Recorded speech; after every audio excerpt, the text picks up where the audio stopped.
C'est le grand entretien de ce Smart Impact avec Thomas Brozard. Bonjour Thomas. Bonjour Thomas. Bienvenue sur ce plateau que vous connaissez bien. Bref, là vous êtes dans le rôle de l'interviewé, directeur perma entreprise chez Norcis et coprésident de Bilab France qui représente le mouvement Bicorp en France. Je commence en donnant quelques chiffres clés de Norcis, date de création 94 par Sylvain Brozard, votre papa, environ 600 collaborateurs en 2024, chiffre d'affaires autour de 50 millions d'euros. Et cette idée de perma-entreprise, de quoi on parle ? C'est quoi une perma-entreprise ? On parle d'un modèle qu'on a imaginé chez Norcis après 20-25 ans de cheminement pour mettre l'entreprise au service d'un intérêt plus collectif que particulier. Ouais. Ce qu'on peut appeler la RSE, le développement durable, mettons-y ce qu'on veut. Mais ce qu'on a cherché à faire, c'est à créer les conditions pour qu'enfin, l'engagement sociétal rencontre la pérennité économique. Que les enjeux business se mettent au service des enjeux sociétaux et inversement. Parce que c'est ce qu'en fait toutes les entreprises, je pense, qui s'engagent sur cette voie-là cherchent à faire, mais souvent avec beaucoup de difficultés, parce que les deux ne se parlent pas suffisamment. Et on a trouvé dans la permaculture, qui est l'origine de ce modèle, des fondements qui nous ont semblé intéressants à creuser pour essayer d'identifier quelles seraient les nouvelles modalités. Je vais prendre un terme qui est lié à nos métiers, quel serait le nouveau logiciel pour faire fonctionner Norcis, qui nous permettrait de gagner en efficacité et faire en sorte que la pérennité des prochaines années, des prochaines décennies, espérons-le, de Norcis, se base sur le fait que ces métiers se rendent utiles pour l'intérêt le plus collectif possible, et on pourra prendre des exemples. On va prendre des exemples. Et si on est dans vos métiers, les services du numérique, en quoi votre stratégie, elle se différencie de celle de vos concurrents ? Avec cette idée, cette ambition de perma-entreprise. En bien des aspects, dans le modèle, on a 3 principes fondateurs qui ont une particularité, c'est qu'on les dit indissociables. Alors si je fais une comparaison avec les stratégies historiques type RSE, on parle People, Planet, Profit dans une recherche d'équilibre global. Là, en fait, ce qu'on cherche à avoir, c'est un équilibre permanent. On ne peut plus dissocier ces dimensions, et je donnerai des illustrations ensuite. Prendre soin des humains, jusque-là, rien de très nouveau. Préserver la planète, non plus. Par contre, créer de la valeur en se fixant des limites, là, il y a un léger changement. Et c'est cette dernière partie qui fait que l'entreprise, désormais, est dans un équilibre beaucoup plus permanent. Alors, si je prends des exemples, et ce qui peut nous différencier de nos concurrents, prendre soin des humains, depuis un certain temps déjà, d'ailleurs, on offre à nos salariés 20 RTT. En plus. Donc, d'un point de vue économique, ça peut paraître un non-sens parce que quand on vend des prestations de services, donc du temps humain, c'est autant de jours hommes non facturés, ou jours femmes d'ailleurs pour être dans la parité, non facturés, donc du chiffre d'affaires en moins, du manque à gagner. Sauf que si je mets ça bout à bout avec d'autres dispositifs et que je regarde l'impact au final, on est dans Smart Impact, je pense qu'on s'y retrouve. Parce que là où la moyenne, je crois, nationale d'absentéisme au travail est autour de 15 jours par an par salarié, on est à moins de 3 jours chez Norcis. Parce que je pourrais illustrer aussi par le fait qu'on a des niveaux d'engagement dans le projet d'entreprise, de fierté d'appartenance, pour d'autres raisons aussi, de contribution au projet d'entreprise qui sont extrêmement importants. Fidélisation des salariés, ça rentre aussi dans l'équation, évidemment. Le turnover, on se situe entre 7 et 8% l'année dernière, contre un marché qui est historiquement plutôt autour de 25%. Donc, quand on propose à nos clients des prestations de services, on a des équipes beaucoup plus stables. Donc, en fait, si on regarde un peu plus largement les choses et qu'on essaie de trouver un équilibre permanent, je pense qu'on s'y retrouve. Et d'ailleurs, la stabilité du développement de Norcis, par exemple, sur les 5 dernières années, on est autour de 25% de croissance sur 5 ans. Mais ce qui est intéressant, c'est de voir à quel point on trouve une stabilité dans ce développement, aussi dans le développement des effectifs, pour garder le niveau de qualité d'accompagnement des individus pour rester sur le soin de l'humain. On pourra parler de la planète après. On va le faire après. Qui fait qu'aujourd'hui, par les temps qui courent, les 5 dernières années, où on a eu un foisonnement d'instabilité, le Covid, des conflits géopolitiques, etc., nous restons stables. Et ça a une valeur énorme pour des cadres dirigeants, des actionnaires, comme on peut l'être au niveau de la famille vis-à-vis de Norcis, pour savoir où on veut aller pour la suite et créer les conditions de la pérennité à long terme. Prendre soin de la terre, c'est le deuxième pilier. Alors là aussi, je reste sur ma ligne. Je garde la même question. En quoi vous vous différenciez de vos concurrents ? Déjà, mesurer le bilan carbone depuis 2007. Effectivement, il n'y avait pas grand monde qui le faisait à l'époque. Et malheureusement encore trop peu aujourd'hui. Je regardais pour préparer l'émission, parce qu'on a dans les nouveaux standards de Bicorp, dont on parlera après, un axe fort là-dessus. Aujourd'hui en France, les entreprises de plus de 500 salariés sont légalement tenues, et aujourd'hui depuis 10 ans, de faire des bilans carbone. Et bien quand on regarde sur 7 ans, en gros entre 2015 et 2022, moins de la moitié d'entre elles l'ont fait. Sur 7 ans. Je ne parle même pas de le faire tous les ans. Donc on est très loin, y compris pour les entreprises qui sont sujettes à une loi là-dessus, de l'atteinte de l'objectif. Donc on n'applique pas la loi. On n'applique pas suffisamment la loi. Il n'y a pas de sanction. On pourrait parler du traitement des déchets, dans bien des cas. Les lois, déjà, mettent du temps à être faites, mais elles mettent du temps à être déployées. Et en fait, ça ne marche que si on y trouve une valeur derrière. Alors, dans notre cas, puisqu'on mesure depuis 2007, au départ par conviction, aujourd'hui, on a une maturité sur le sujet. Ça fait 15 ans. Résultat, par exemple, c'est que si je regarde les émissions de CO2 équivalent par tête, puisque c'est, je trouve, un ratio qui est intéressant à regarder, aujourd'hui, on se situe autour de 1,3 tonnes. Le seul acteur du marché dont j'ai trouvé des données publiques qui ressemblent à ce que l'on fait, c'est plutôt 4 tonnes, 4 tonnes 5. Donc, quand nos clients nous disent, tiens, quels sont vos engagements RSE et en quoi vous allez, vous en tant que partenaire, contribuer à notre propre stratégie RSE, je peux leur dire, avec nous, vous allez mettre 3 points de... Donc, ça vous ouvre des marchés. Alors, ouvrir des marchés, c'est un grand mot. Ou c'est un élément, une case de plus que vous cochez quand vous vous présentez sur un appel d'offres. À niveau de compétences équivalent, à offre équivalente, il n'y aura plus débat. Parce que là-dessus, on sera meilleur. Et puis, mais comment vous y arrivez, si on rentre dans le détail, à ce niveau-là, niveau-là parce que depuis 15 ans, quand on mène des efforts de réduction, quand on travaille depuis 2015 sur le télétravail pour trouver des justes équilibres, réduire la mobilité qui, dans les activités de service, représente souvent un poste d'émission important, quand on travaille sur le bâtiment pour l'enveloppe thermique, éviter d'avoir trop de consommation d'énergie, quand on travaille à une communauté environnementale qui, depuis presque 10 ans, œuvre pour réduire les consommations, qu'on essaie de s'interdire l'avion pour des trajets de moins de 6 heures qui sont faisables en train. Voilà, la liste pourrait être longue. On arrive à ce résultat. Mais il est le fruit de 15 à 20 ans de réflexion et d'action sur le sujet. Ça, c'est pour le carbone. Maintenant, il y a d'autres sujets, notamment la préservation de la nature et du vivant, dont, qu'on le veuille ou non, on dépend. Et là, on a fait quelque chose d'assez intéressant récemment. Je crois qu'il y a une question dessus. Le fait d'avoir invité la nature au conseil d'administration. On va en parler dans un instant. Je prends le troisième pilier, et c'est celui sur lequel vous nous disiez tout à l'heure, finalement, on a une vraie différenciation, se fixer des limites. Alors là aussi, on est très concret depuis le début de ce grand entretien. Quelles limites et comment elles sont mises en œuvre? Alors, créer de la valeur en se fixant des limites. Les deux sont indissociables. Bien sûr. Parce que, par exemple, pour se fixer des limites en matière de développement économique ou de rentabilité, encore faut-il en créer. Et en tant qu'entreprise, notre pérennité dépend beaucoup tout de même de notre capacité à être rentable dans le temps. Bien sûr. Et l'objectif, c'est de continuer d'avoir une entreprise qui a un impact positif, mais qui donc va l'avoir le plus longtemps possible. Et qui redistribue ses richesses pour l'intérêt collectif, mais aussi pour soutenir son développement, soutenir les attentes des salariés qui ont aussi envie d'avoir des niveaux de rémunération qui augmentent progressivement, le coût de la vie augmentant lui-même, etc. Et donc, très concrètement, ces limites, on peut les appliquer dans différents champs. On peut fixer des limites à certains types de pratiques managériales. On peut fixer des limites à des gouvernances qui sont trop verticales, pour prendre les modèles historiques. On peut fixer des limites à la quête absolue du profit ou du chiffre d'affaires, par exemple, en se disant qu'il y a certains types de projets sur lesquels on ne veut pas travailler parce que c'est pas aligné avec le projet de l'entreprise. Cette notion de limite, on peut fixer des limites au choix de mobilité dans certains contextes. Je prenais l'exemple de l'avion. Donc on peut l'appliquer à bien des égards. Là où je pourrais peut-être l'illustrer vraiment plus concrètement, c'est sur le modèle d'affaires et donc sur le développement économique, où ces dernières années, on a fait des choix qui ont été de ne pas faire certains projets, de ne pas travailler dans certains secteurs d'activité, alors que les opportunités se présentaient. Par exemple, sur des projets qui allaient trop instaurer des modèles de consommation très émetteurs de gaz à effet de serre. Par exemple, aussi parce que il y avait un projet intéressant avec un fort potentiel économique, mais pour une entreprise dont le modèle fiscal suggérait très vivement qu'elle ne participait pas à l'effort collectif en France, ce qui pour nous n'est pas cohérent avec le modèle, ou alors pour des raisons humaines aussi. Voilà, ce genre de choses. Mais en vous écoutant, je me dis, OK, il y a tous les efforts que vous faites, et à côté de ça, dans le secteur du numérique, il y a cette course effrénée à l'intelligence artificielle générative des États et des géants du secteur. Est-ce que vous ne vous dites pas que c'est un peu vain? Alors, parce que on peut y avoir 10, 15, 20 entreprises qui font comme vous, mais si à côté de ça, on continue de cavaler comme des poules sans tête vers l'IA générative pour tous, ça va être bien pire. Vous voyez ce que je veux dire? D'un point de vue sociétal, je suis très agacé de voir qu'on signe en grande pompe des contrats de dizaines de milliards de dollars pour installer des data centers en France. On ne sait même pas ce qu'on va foutre dedans.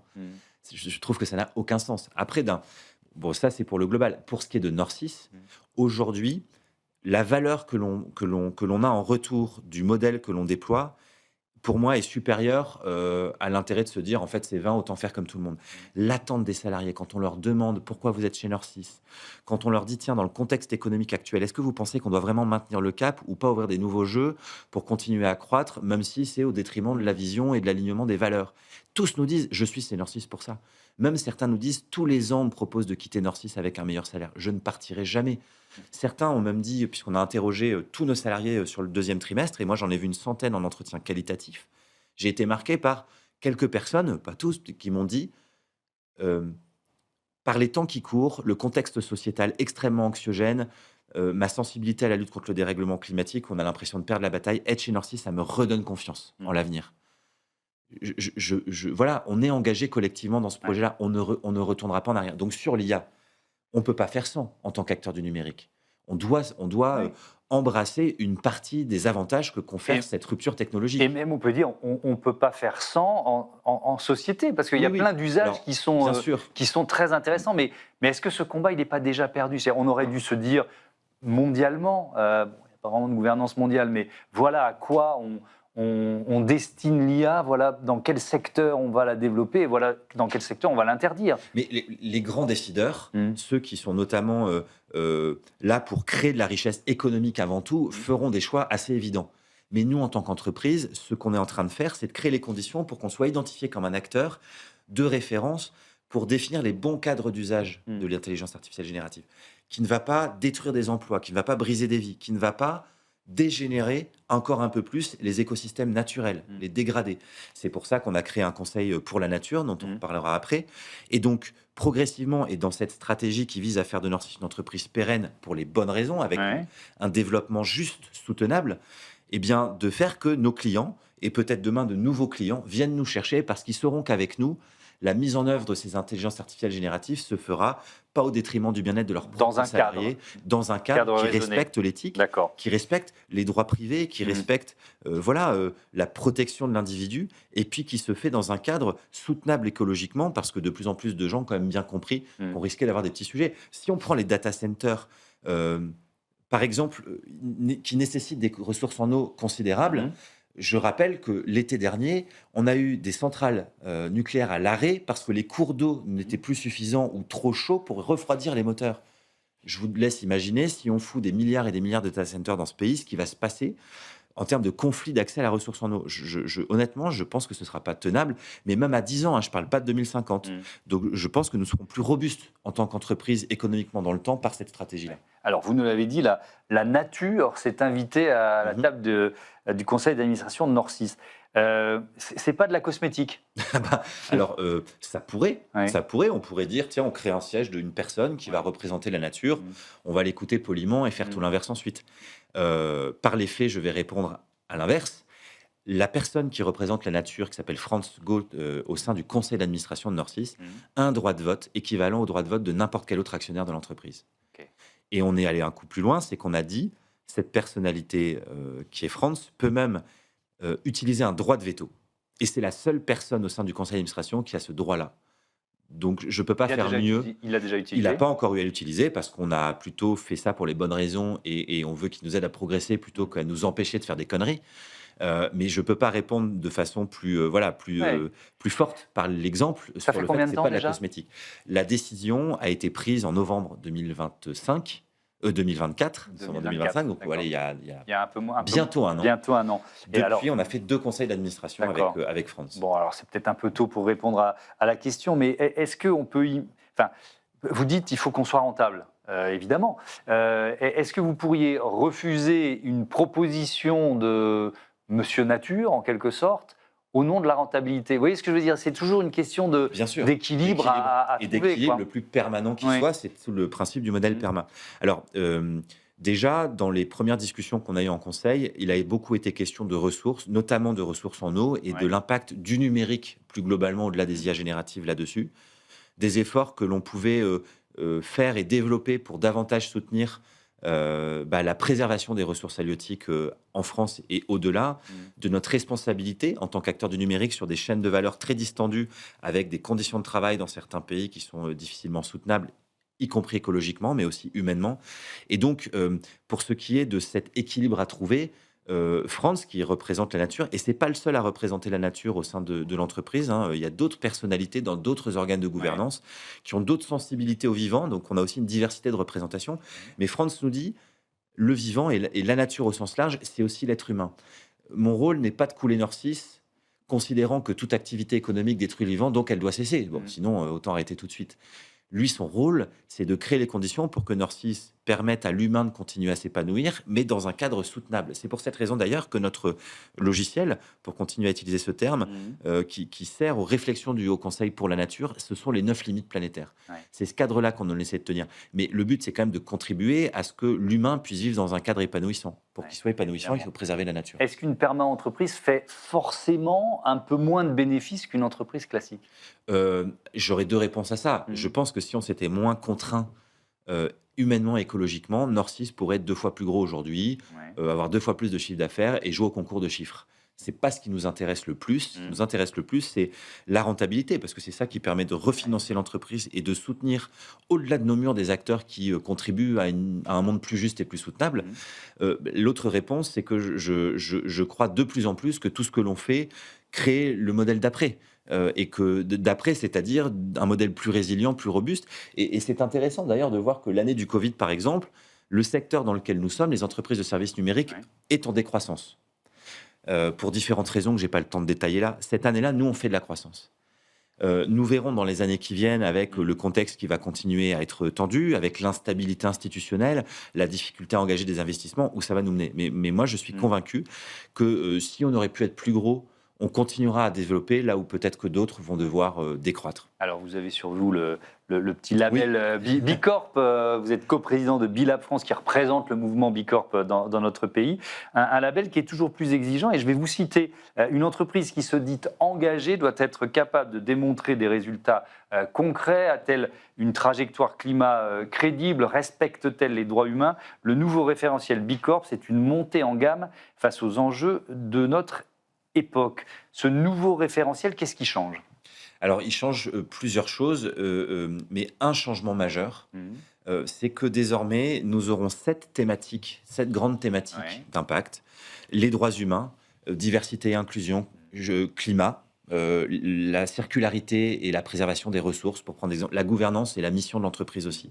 Voilà, j'en ai cité 5, c'est déjà pas mal. Et ces thématiques-là vont désormais être observées parmi les entreprises candidates à la certification sur des points précis avec des figures imposées. Par le passé, depuis presque 20 ans maintenant que le mouvement existe, notre standard était de regarder sur une très grande exhaustivité de critères là où se situait la maturité des entreprises. Donc par exemple, quel est l'écart de salaire constaté entre le plus haut et le plus bas revenu dans l'organigramme, quelle est la part des achats responsables, etc. C'était très exhaustif.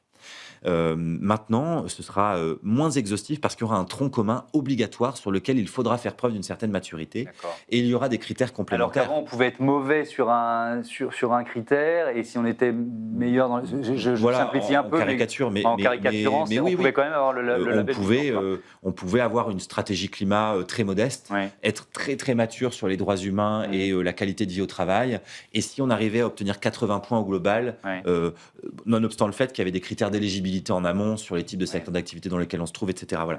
Désormais, il y aura des figures imposées, c'est-à-dire des sujets sur lesquels on ne pourra plus faire sans. Et donc, par exemple, sur le climat, il faudra avoir bilan carbone et stratégie de réduction des émissions de gaz à effet de serre pour être éligible à Bicorp. Vous craignez pas de décourager certaines entreprises ?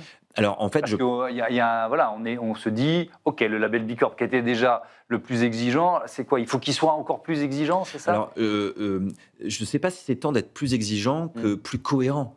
Plus cohérent, on regarde les enjeux. Quand on regarde les enquêtes de consommation auprès des Français ou des Européens, tiens, il y en a une assez large qui a été conduite par Bilab Europe l'an passé.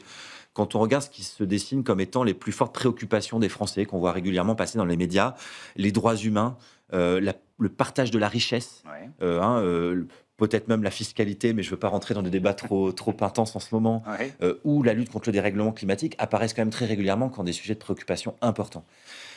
Je pense donc que ce qu'on offre surtout, c'est un outil pour permettre aux entreprises de préparer le modèle qui est attendu par ceux à qui ils s'adressent. que ce soit des particuliers ou des entreprises qui vont acheter leurs produits et leurs services. Donc, je ne suis pas sûr que ce soit tant plus exigeant que ça. Maintenant, est-ce qu'on va décourager des entreprises? Peut-être que certaines se diront la marche est un peu haute pour moi en l'état actuel de ma maturité. Mais on reste un mouvement qui est motivé par le fait de faire progresser les entreprises. Oui. Et à la limite, qu'elles aillent chercher la certification ou pas, déjà, on les aide à progresser. Oui, ça, je suis d'accord avec vous. Mais derrière ça, je me dis, bon, il faut que Bicorp reste finalement un label, comment je peux dire ça, pas trop diffusé. Est-ce que c'est aussi ça la démarche? Vous voyez ce que je veux dire? Il faut que ça reste, alors évidemment le terme élite c'est peut-être pas le meilleur, mais l'élite des entreprises engagées. Ce qui est certain, c'est que le niveau d'ambition ne baisse pas avec ce qu'on est en train de se dire. Oui. Ce que je veux éviter de laisser penser, c'est que ça devient inaccessible. C'est pas le cas. Et même si la marche est trop haute, de regarder ce qu'il y a dedans, de commencer à s'auditer, à s'auto-évaluer avec, parce que l'outil est gratuit en accès, allez-y, à mon avis, c'est une très bonne chose à faire et au regard des nouveaux standards en particulier. Maintenant, parlons chiffres. Bicorp dans le monde, c'est à peu près 10 000 entreprises. En France, c'est 600 entreprises. Honnêtement, je pense qu'on a encore un nombre d'entreprises à aller chercher tellement important que si on en décourage quelques-unes, c'est pas très grave. On doit représenter un mouvement qui est l'incarnation autant que possible de ce que peut être une entreprise qui se met à la hauteur des enjeux sociaux et environnementaux. Mais tout cela ne vaut que si on reste performant économiquement. Et c'est ça qu'on cherche à prouver. Encore une fois. Est-ce que pour les entreprises déjà certifiées, ça signifie quand même potentiellement d'autres efforts à fournir pour rester dans les sans clous, doute, pour prendre Nord6, nous, on devra recertifier Nord6 en avril, je crois, 2026. Donc voilà, dans 6 mois. Donc je vais commencer à me mettre dessus très, très prochainement. Il y a des sujets sur lesquels je sais que nous étions moins matures que d'autres. Vous avez par exemple des choses sur la création, l'accès à l'emploi pour des publics issus de quartiers prioritaires, de milieux moins favorisés, etc.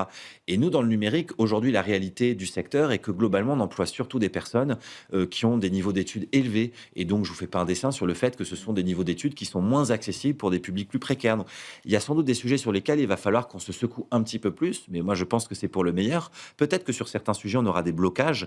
Maintenant, il y a aussi une certaine latitude qui est offerte. Le but, c'est de faire en sorte que les entreprises progressent d'une certification à une autre. Donc, si on répond aux exigences, c'est-à-dire de faire la preuve de nos efforts pour se mettre à la hauteur des attentes et qu'on progresse d'une certification à une autre, nous resterons éligibles. Allez, il nous reste un peu plus de 3 minutes. Je voudrais qu'on parle un petit peu du contexte géopolitique, économique, notamment la guerre commerciale mondiale allumée par Donald Trump, cet accord commercial qui a été signé par les États-Unis et l'Union européenne, qui a quand même provoqué pas mal de critiques. Il y a notamment 150 dirigeantes et dirigeants d'entreprises qui appellent à, je cite, reconstruire les conditions de notre souveraineté en soutenant nos entreprises et le modèle européen. Vous faites partie avec le mouvement Impact France, vous avez signé... Oui, parce que je suis administrateur aussi du mouvement, vous avez soutient beaucoup ces actions. Et vous avez signé donc logiquement cet appel. Pourquoi ? Parce qu'en fait, en réalité, aujourd'hui, on a des conditions de mise sur le marché, par exemple, qui sont assez inéquitables.